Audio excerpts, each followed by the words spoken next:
So there's an OA daughter address. A lot of the OA daughter address minted their free Hedron.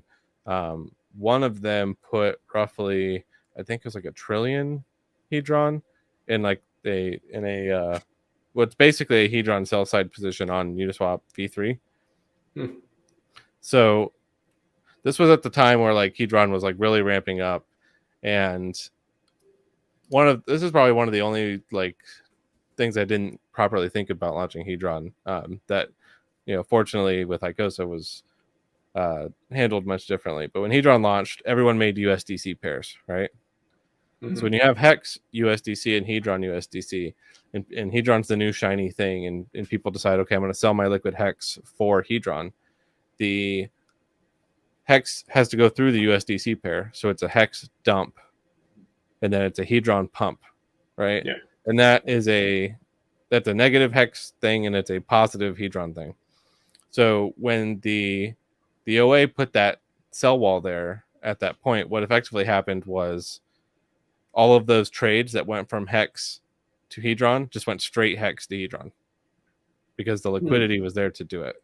So it meant that it basically stopped the Hex dumping for people who wanted to get into Hedron. Now, it also made a top, essentially, right? Because 1 trillion tokens is a lot of Hedron. And at that time, the liquidity was fairly thin. So that flooded a lot of people out. And, I look at it as a situation where if the OA didn't do it, there would have just been more sucking value out of Hex, pushing Hedron up. And then someone would have probably dumped eventually, one of the whales that did dump, right? So, it's like one of those things where I don't necessarily view it as a negative action. It's more of a like defend Hex action, and really a signal to say, hey, if you're going to build on Hex and we want to do things on Hex, the primary liquidity pool, or at least a significant portion of it, needs to be Hex / that thing, because these things all need to be directly interchangeable with each other without killing each other on the USDC pair. And I personally think that's fair. So I originally, like when I first launched Hedron, my thought was, well, if we don't have a Hex pair, people just won't sell Hex for it because they'll have to make 2 hops and pay double fees. And that was a complete misestimation. They will totally... Yeah. People were so willing to dump Hex for basically anything that knew that was going to build on Hex. So I think if anyone's listening and you're going to build something on Hex, you want to try to convince the people who are going to be liquidity providers in your communities, support the Hex pair. It's vital for the survival of everything. Or the OA may nudge you in that direction. Yeah, if you don't do it, the OA will make it a certainty for you.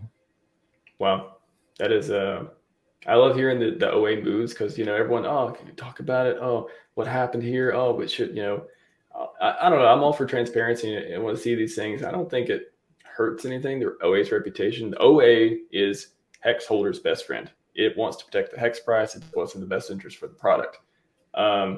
If that's putting up liquidity for something to kind of switch things around, that's what it can do, and that's what it's meant to do. So.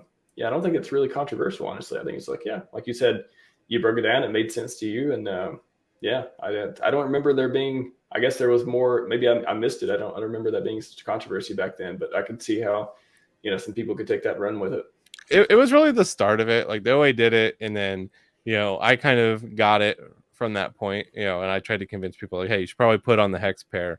If you don't want that wall to exist, you should probably support that pairing. And a lot of people didn't do it. Even today, a lot of people still put it on USDC. But we do have a lot more Hex liquidity, so it's less of an issue.